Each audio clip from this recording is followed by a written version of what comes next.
Hello, this is Breakfast with Nicholas Owen and NAGA Munchetty. Fresh doubts that the Syrian army will abide by a peace plan and withdraw tomorrow. Good morning, it's Monday, the 9th of April. Also on today's programme. Now then, what should we do now? Has the weather. But first, our main news. Doubts are growing about the planned ceasefire in Syria following new demands from the government there. After initially agreeing to the proposals, officials in Damascus now say that they need a written guarantee from the rebels that they will not only stop fighting but also disarm. Opposition activists have dismissed the demands. 3 people have been arrested after a badly burned body was found in an industrial bin in Southampton. The 2 men. The Duchess of Cornwall is being honoured for her personal services to the Queen. Camilla has been made a Dame Grand Cross, the highest female rank that the monarch can give. It comes on the day of her 7th wedding anniversary to Prince Charles. Well, in the next hour, we'll be asking a royal expert what this could mean for Camilla's future within the royal family. Pilots in Spain will begin a series of strikes today in protest at the creation of a new low-cost offshoot of the airline Iberia, called Iberia Express. A post-mortem examination is set to take place later today after an explosion at a property in Guernsey. Let's look at our top stories. In a few moments, we'll have the bank holiday weather with Carol. First of all, though, let's bring you up to date with what's hitting the papers. The front pages this Monday.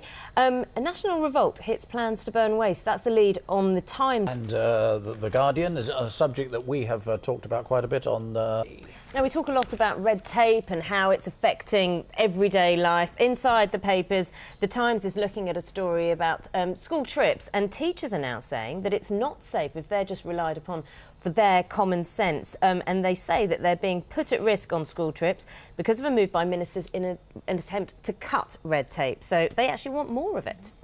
And what another one here? Oh, here we are. This is which paper is this? I think it's the. That's the Sun. The Sun. Oh yes, 10 hours of rain on dank holiday. They say. Can we have a look at that? Let's see if we can. Can we quickly have a look at the big bunny? Please. Oh, all right. The okay. big bunny. Big Birthday for.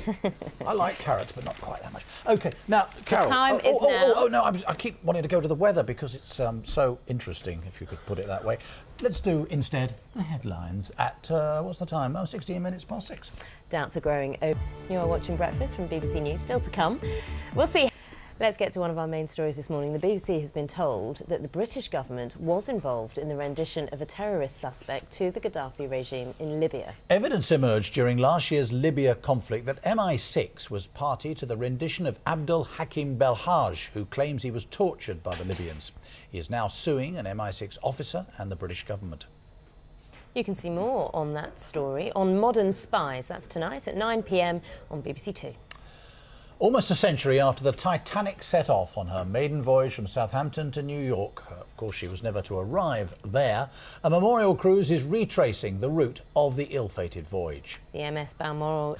Coming up here on Breakfast, a summary of the main news. Also in the programme this morning, we'll see why experts say that every elderly person should practice the ancient martial art of Tai Chi.